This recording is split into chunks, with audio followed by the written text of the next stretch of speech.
Olá, Alfa, neste 19 de setembro de 2021, hoje domingo, nós vamos avançando na Palavra de Deus, no conhecimento de Deus, no estudo da Palavra de Deus. Amém? Vamos fazer uma pequena reflexão sobre Jeremias 7, 24, 23, 24, 25, sobre ouvir a Palavra de Deus. Então nós vamos ver nesse estudo que não basta nós conhecermos a Palavra de Deus, é preciso nós ouvirmos. E ouvir a Palavra de Deus e conhecer a Palavra de Deus nos poupa das hermenêuticas enviesadas por questões de tempo histórico, de desavenças geopolíticas que cercam a história da cristandade. Uma das questões mais sérias que nós temos é a separação de Israel, dos judeus, da mensagem da aliança de Deus com Jesus Cristo. E também a chamada Reforma Protestante, em que foi um movimento crítico do cristianismo católico ocidental. E ouvimos muitos homens criticando uns aos outros com o uso da palavra de Deus. Então é importante nós sabermos ouvir a voz de Deus na palavra de Deus. E é isso que nós vamos ver. Jeremias se diz: mas não ouviram. 23, mas isto lhes ordenei, dizendo: dai ouvidos à minha voz,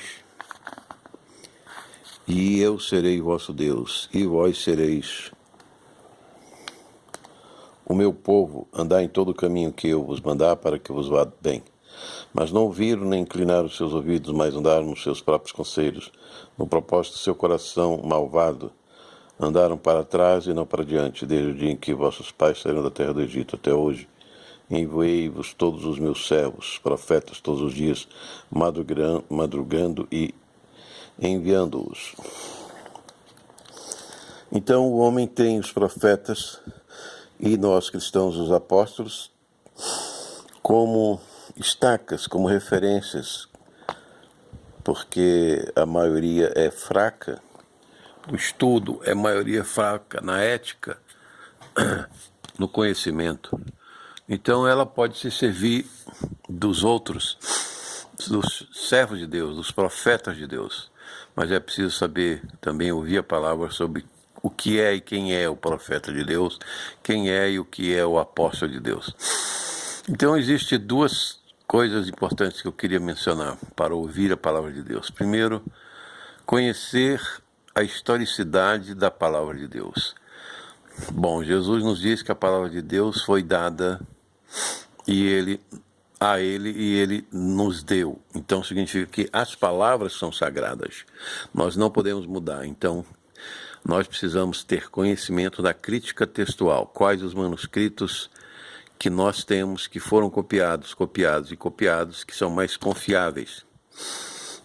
De que região, de que igrejas, de que monastérios eles foram preservados e quais as editoras que copiaram os melhores manuscritos. Não é o manuscrito do Vaticano, nem o manuscrito do Egito. Esses são manuscritos errados. Tem muitos erros, 20 em cada página de manuscrito. Portanto, as traduções que vieram daí, como a Nestlé Island, a João Ferreira de Almeida, revista e atualizada, que usa os manuscritos da Nestlé Island, do Vaticano e do Egito, são corrompidas. Nós não devemos ter essas traduções, nem ler essas traduções. A do Texto Recepto veio dos monastérios gregos, onde se falava o grego. E os erros são de dois há 3 por cada 2 páginas, são muito menos erros, enquanto que a do Vaticano e Sinaítico são 20. E eles têm 3.000 contradições do Vaticano contra o Sinaítico, cotejando com o Sinaítico. Erros grosseiros. Então as pessoas que copiavam esses manuscritos da tradição oral dos apóstolos, dos pais da igreja, copiaram errado. O texto recepto também é verificado pelas citações de livros dos pais da igreja. Então a primeira coisa que nós temos que fazer é saber quais são as traduções fiéis. Não é porque tem o nome de fiel que é fiel, mas a Almeida Corrigida fiel é do texto recepto, que começaram as impressões mecânicas na Europa na época de Calvino, de Lutero. Bom, esse é o primeiro ponto. Agora, isso não significa ouvir a voz de Deus, porque existe uma técnica de interpretação dessa palavra, chamada hermenêutica, e aplicação. É preciso fazer essa hermenêutica correta e essa exegese correta, gramatical e histórica. Principalmente porque a cada livro foi dado um nível de revelação. Jesus diz que a lei e os profetas profetizaram até João Batista, e desde aí é anunciado o reino de Deus e faz violência ao reino de Deus, para entrar no reino de Deus. Ou seja, o homem com seus pecados, com suas doutrinas de falsidade, de erro, de engano, eles tentam adulterar a palavra de Deus, eles tentam adulterar a hermenêutica, a exegese. Portanto, é preciso um trabalho muito criterioso, muito zeloso, com muita oração, para se conseguir obter a voz de Deus e aplicar a voz de Deus, principalmente no mundo hoje paganizado, satanizado, em que os valores são anticristãos. Nós temos toda essa esquerdalha aí que está pregando ideologia de gênero, está pregando absolutismo de Estado, está pregando pela outra ponta anarquismo, está pregando totalitarismo e valores anticristãos. Então a aplicação da voz de Deus se torna mais complexa, mais difícil, com mais luta, com mais desgaste. Então essa foi a primeira parte que nós queremos falar sobre a voz de Deus, a palavra de Deus, a tradução bíblica correta para nós começarmos e continuarmos a andar e a ouvir esta palavra divina. Se você quer também seguir essa palavra divina, quer procurar essa pureza da voz de Deus na sua vida, que vai dar efetivamente a salvação e a vida eterna, aceite Jesus como seu Senhor e Salvador. O texto Receptus como fonte original, autêntica dessa palavra, e nós vamos falar das exegeses corretas e das exegeses da mentira, do engano, que muitos estão pregando mundo afora.